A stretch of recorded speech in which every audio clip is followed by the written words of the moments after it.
You're listening to PetLifeRadio.com. Welcome to Animal Rights on Pet Life Radio. This is your host, Tim Link, and I'm so glad you're joining me today. Today I have special guest, Allison Hodgson. And Allison's here. She's a writer, speaker, humorist. You've seen her work probably on Houzz.com. She's also written for Forbes and numerous other publications. So we're excited to have Allison on board. Allison's going to be talking to us about her latest book, The Pug List. A ridiculous little dog, a family who lost everything, and how they all found their way home.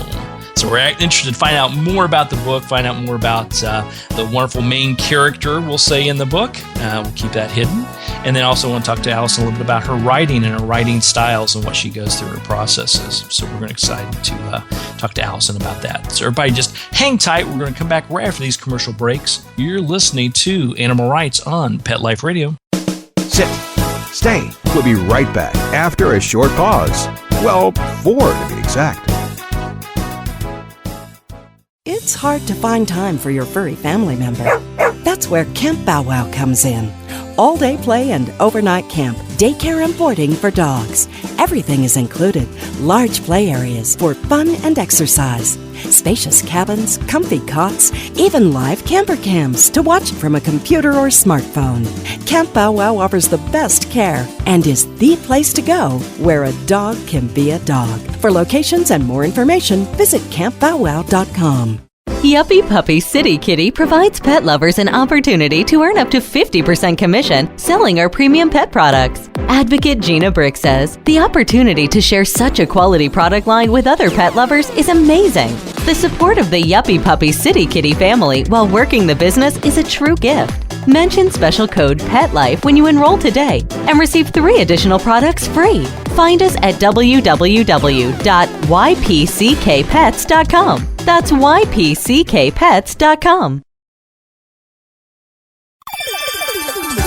Let's talk pets on PetLifeRadio.com. Welcome back. Welcome back to Animal Rights on Pet Life Radio. Joining me now is writer, speaker, and humorist Allison Hodgson. Allison, welcome to the show. Hi, thank you. I'm so happy to be here. Oh, well, we're glad to have you on board, and big kudos for your latest book, The Pug List. Thank you. Yeah, so tell us a little bit about the book. Well, in a nutshell, The Pug List is the story of how rescuing a troublesome little pug named Oliver was the key to helping my family heal after an arsonist randomly set our house on fire. Oh, my goodness. It's quite a mouthful, isn't it? Yeah, that's pretty heavy. Yeah. Other than that, there's nothing going on in the book, right? Oh, my goodness. Yeah, other than that, no. Yeah, so an arsonist randomly, we didn't know him.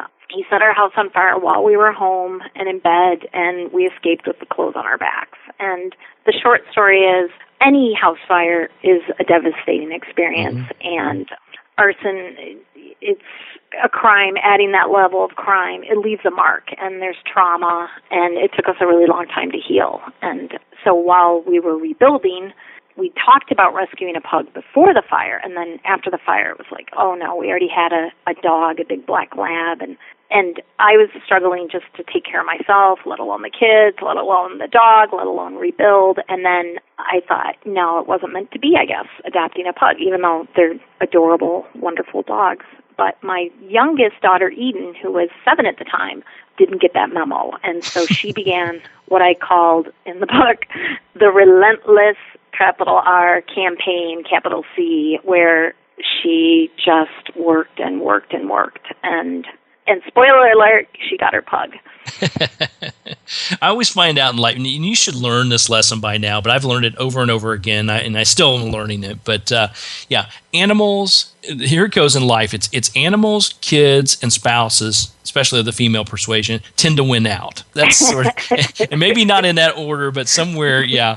Not always, but sometimes. Yeah, it's funny because my husband resisted getting a dog in the first place, and then he resisted getting a second dog, and then he folded like a card table at the end, and he didn't tell Eden, but he told me that he was weakening, and because we told her, okay, you can earn the money for a pug, but, no promises. And, it certainly wouldn't be until we were in the new house. And then we got in the new house, and we still didn't feel up to another dog. And then he told me he was weakening, and I thought, no. But he's always the one who, in the book, I say he folds for love. He always capitulates. And so you might have something there. But then when I read her pug list, she had this little notebook, and on the picture there was this fawn pug, and it was a little spiral notebook, and she didn't know how to spell diary, so she called it her pug list, and she wrote her little heart out, and I knew about it, but I didn't really know about it, you know what I mean? And so I opened it up one day, I came across it, and I read it, and it was like, and there was a little heart she drew. She wrote pug list in her little scrawl, and then she drew a little heart, and I read it, and it was like, oh, her heart is on the line, and I knew we got to get her a pug. And then the first half is about rebuilding after the fire and just how hard that was, and then the second part of the book is about us looking for and finding little Oliver. So now I'm curious about several things on this. So Eden had the pug list, which was her little diary. Mm-hmm. Now I'm assuming this strategically placed so Mom and Dad would happen to find it. Oh, she had no. Okay. No. Go ahead. You had another question. I don't want to. Yeah, I thought maybe it was strategically placed. So so you find the list, and that was the last straw. You had to give in at that point. Let me just read you a sample. It's like the very first entry. Well, number one on the opening page, it says, "To the good pug I will have. I think that my pug list is so fun." And then the first entry says, "Dear pug list, I almost have enough money for a pug, but my parrots say no, and I do not like it one bit. But I try to get enough money. But it is a hard thing to do. But it is worth it. But the pug motivates me, and it makes me happy, so I just keep working and working all day long." And then, page after page of this, indefatigable cheer and, relentless passion and commitment. And it was I just knew it was one of, I've said no many times to her before this. I've said no many times to her after this, but this was one where I knew this one is going to leave a mark. This one matters. That's right. It had to be fulfilled. So why pugs? Did she ever give a good reason for that? Oh, yeah. It was my own fault. I had a torrid online romance with a rescue pug named Tonka, and I write about that in the book. I found myself on Pet Finder. I think probably some of your listeners can understand this. Right. You don't know what you're doing. All of a sudden you're on Pet Finder, and I happened to be looking at pugs, and I saw this oh my goodness, he was something else. He just, his personality shot off the screen, and he was practically a square. Pugs tend to be portly, and so he was quite chunky, and he was just all personality. And I tried to get my husband to let me adopt Tonka, and I write about that. We went back and forth, and finally, when my husband Paul thought it was a good time, it turns out it was what turned out to be a week before the fire. I called the rescue, and Tonka had found a good and happy home. And so, a week later, we're homeless. Temporarily we stayed with family, but, in total upheaval. And I just thought, it wasn't meant to be. But during that time, I told Eden, and we started looking at pugs, and I write about it in the book. But it was my fault. I'm the one who lit the flame. There you go. Now, Oliver's not. What color is Oliver? Because you mentioned a fawn-colored pug. Yes. Oliver is black, and that was also my idea because we have the English lab, Jack, and he's a big black lab, and I accidentally built a house that's almost entirely white, and I'd never had a new house before, and so, anyone who's had a dog, the fur is something to contend with, and I just thought, okay, I can't do a fawn pug. I just can't add another whole color to our life, and so I suggested to Eden, this was the bridge that carried us over. I said, what would you think about getting a black pug? That felt doable to me, and it was meant to be because Oliver was meant to be our dog. So then I have to ask, going back to the fire, your black lab's name is? Jack. Jack. So with Jack, how did Jack handle the whole process, both during it? Was he excitable, or did he just sleep through the whole thing? And then afterwards trying to adapt to his new home life? Well, he's a trooper. He's a good dog. He's not overwhelmed by intelligence. He's smart enough, And so he was actually sleeping on my son's bed. We did not have a hero dog moment. But you know what? He was doing what he was supposed to be doing. He was being a loving, faithful companion. So we woke him up, and then when we escaped our house, we stood across the street and watched the house burn. And, he's on his leash. This is his walking path. And he just kind of whimpered and cried, and it was the worst and most confusing walk of his life. And then it was interesting. Whenever we'd have to go back to the property, he didn't like it. He was really uncomfortable. But as far as adjusting, we went and stayed with my sister-in-law and her husband, and they had 3 big dogs, and he was in heaven. And he actually he had the easiest adjustment. He was just so happy to be with. He loves other dogs, and so he was really happy to be with other dogs. But the house, it left a mark for him. Whenever we'd have to come, he didn't like that. He kind of whimper and pull back. So the fire made an impression on him too. It was a traumatic, I'm not kidding, a traumatic experience for him as well. He felt everything we felt, and we were feeling a lot of pain and anxiety. So. Yeah, and that's important. Thanks for sharing that. I mean, that's the important thing to know that, you're a family unit, and you feed off of each other's energies, and animals have the same type of trauma and stress that we go through in those horrible situations. Well, something that's interesting is lately he was acting out. I worked very hard to train him. He's a great dog, but just in the last little bit, just behaviorally, a few things. And our vet said, well, you know what? They feel what you feel. And I feel like we've had some hard, traumatic life experiences, and I think they just kind of build up. So we made a point to just really give him attention and make sure he was getting his walks in. And it broke all of our hearts that it's like, oh, he feels all our anxiety. But he's a great dog. He's such a good boy. Good for him. Good on Jack.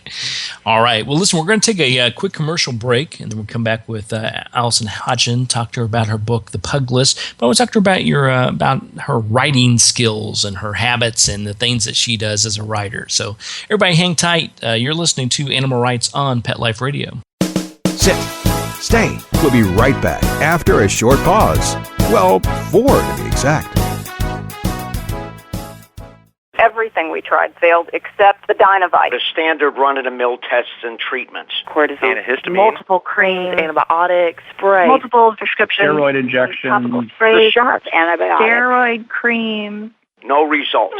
It was neglect. The other owners didn't care enough about him to take care of him and to give him the nutrition he needed. A nutritional supplement like Dinovite. To be the healthy, happy dog he is today. DINOVITE.com. If you want the dog to be healthy, you got to feed it something healthy. Put some nutrition in your dog. The vet that I trust recommended Dinovite. The dog I have today, because of Dinovite, has a sparkle in his eye, a lush coat, healthy skin. When you rescue a dog, you've got to feed him right for life. Dinovite will make your dog a happy dog. Dinovite is nutrition. Dinovite for life. 859-428-1000. 859-428-1000. DINOVITE.com. Hi, this is Tim Link, animal communicator and pet expert and host of Animal Rights on Pet Life Radio. Have you ever wanted to know what your pet is really thinking? Do you want to find out if they truly understand what you're trying to tell them? Ever wish you could build a better understanding and closer relationship with your pet? Well, now you can. Learning to Communicate with Animals is a 4-part on-demand workshop. In the workshop, you'll learn the essential techniques that are necessary to communicate with animals, including what is animal communication, breathing correctly to achieve the perfect state to communicate with your animals at a deeper level, using guided meditation exercises and method to communicate with animals, and how to send and receive information from your animals. So if you're wanting to learn how to communicate and connect with your animals at a deeper level, visit PetLifeRadio.com/workshop and purchase and download Learning to Communicate with Animals. You'll be glad you did.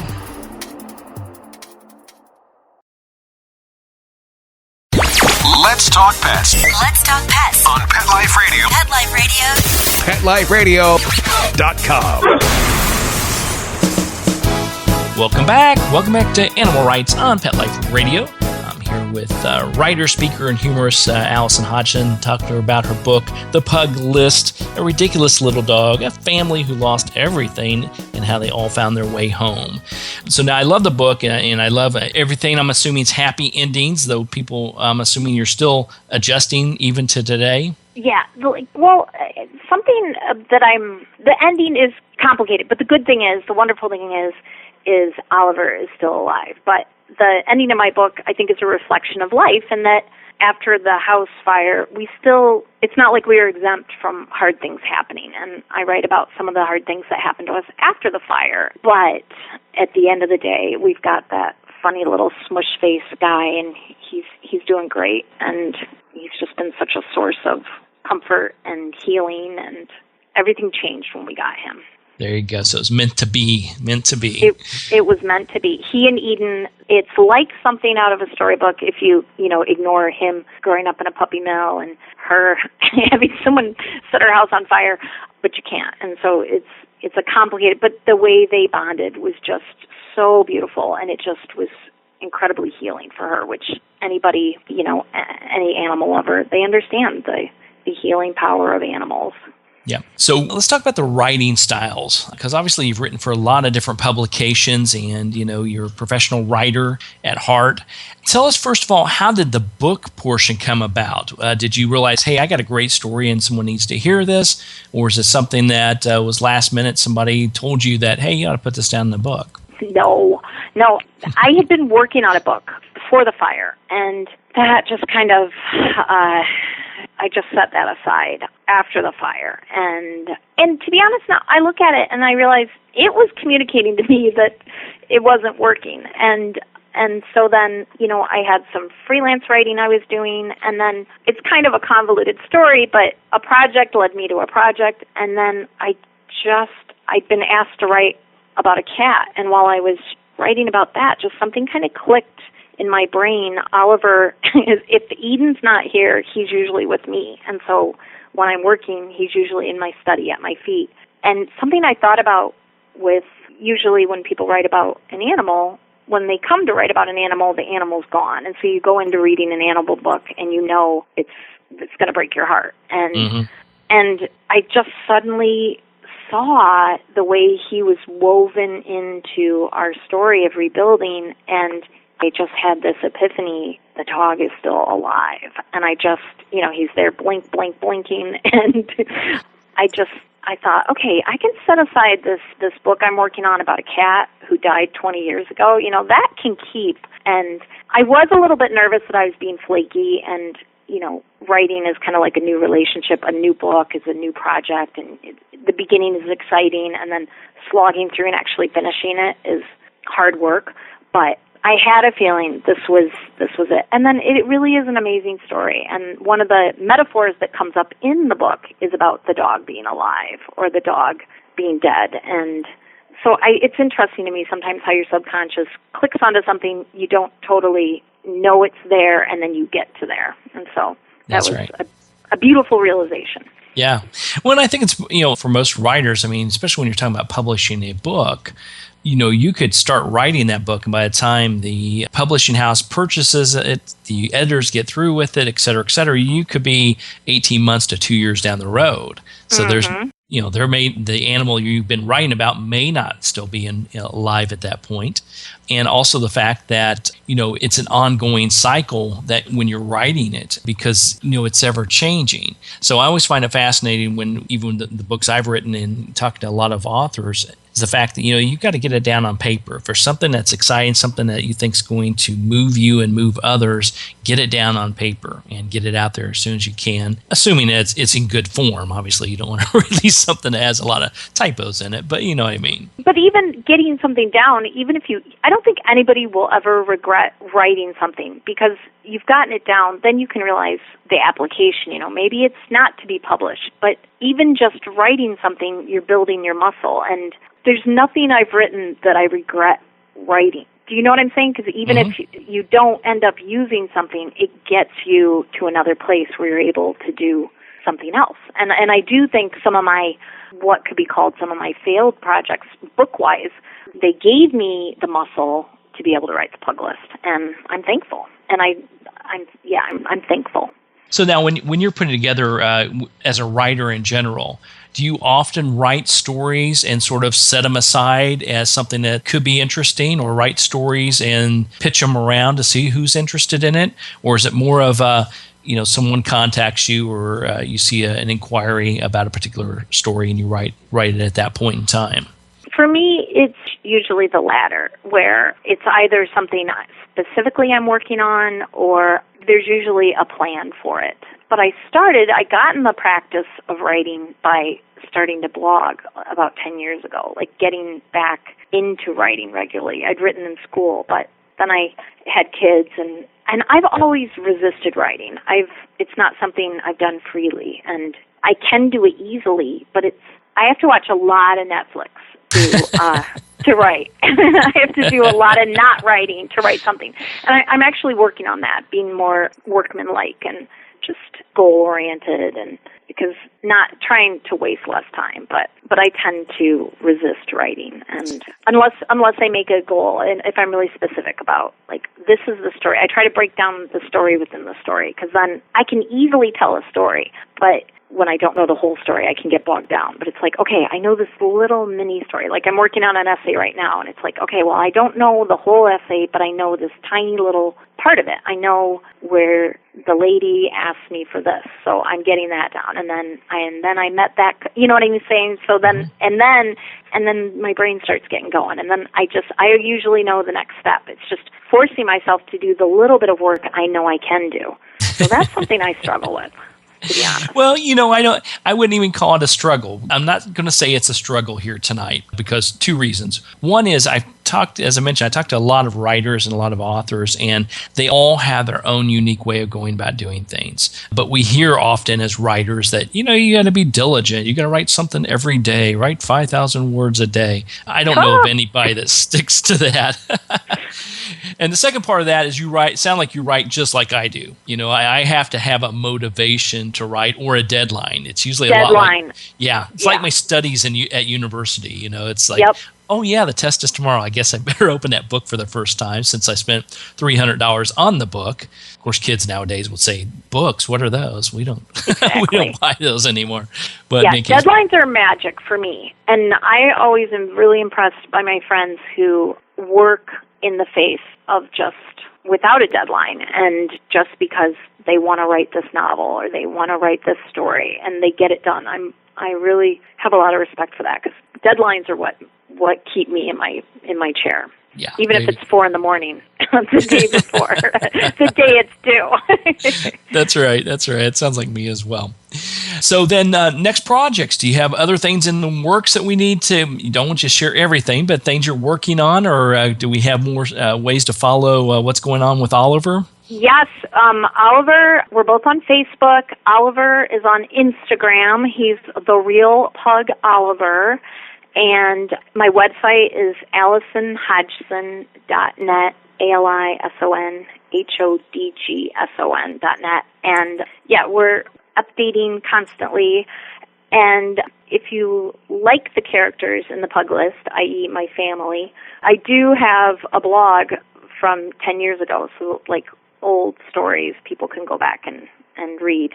But yes, interest has been expressed in Oliver's memoirs. So the Pug List is my memoir, and it's about rescuing Oliver, but there's been interest expressed in, we're looking at the possibility of a children's book. So okay, great. He can tell his story in his own words. In his own words, that's right. Quite a story. All right, well, we'll get that posted out there, and everybody check out the website and go pick yourself up a copy of the book. It's a great book. It's heartfelt. It's I think you did a great job with it, Allison, and of course, thank you so much. And Oliver steals the show, of course, so everybody pick up a copy of the Pug List. You won't be disappointed. It's a great read, and we'll put everything else out there on the internet. Everybody follow what's going on, and we look forward to hearing more about your activities down the road. Thank you so much. Thanks for coming on Animal Rights on Pet Life Radio. Appreciate it. Thank you. Well, we're coming to the end of the show today. I want to thank everyone for listening to Animal Rights on Pet Life Radio. If you have any ideas, questions, comments, or people you want to see on the show, you can email me. Email me at tim@petliferadio.com, and I'll be glad to answer your questions, entertain your comments, bring on the people you want to hear from most. I want to also thank our producers and sponsors for making this show possible. So until next time, write a great story about the animals in your life. Put it in a blog, an article, or in a book, and who knows, you may be the next guest on Animal Rights on Pet Life Radio. Have a great day. Let's Talk Pets, every week on demand, only on PetLifeRadio.com.